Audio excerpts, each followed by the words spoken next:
Земјоделците не се задоволни од понудената откупна цена за јачменот од 9,5 денари по килограм, каде освен оваа сума откупувачите им нудат и вклучен превоз како и платен данок од 5%. Но земјоделците велат дека јачменот според нив не треба да биде помалку од 13 денари. Како помош во овој момент, државата им понудила дека ќе им го плати складирањето на земјоделците на јачменот, кои што сакаат да чекаат до подобра цена.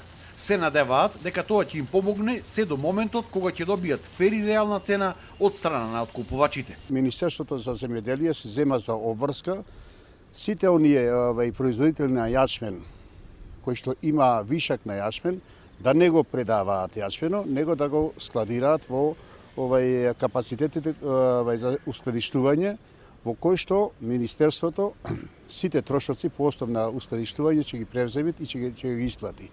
Исто така и од прошлата година не се исплатени тие трошоци за ускладиштување. Министерството се зеде за обврска уште веднаш да ги исплати тие заостанати финансиски средства.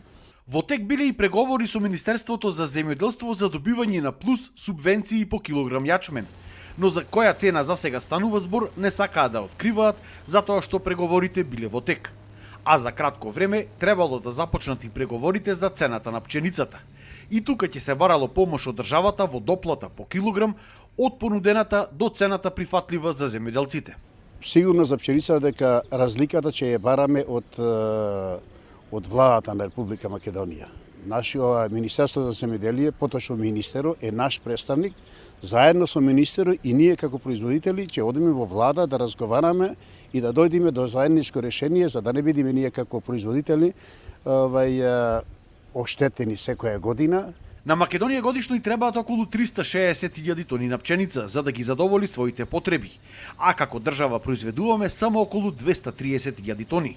Овие 130.000 тони кои што недостасуваат, Македонија за жал никако да ги постигне. За Сител, Дарко Штарговски.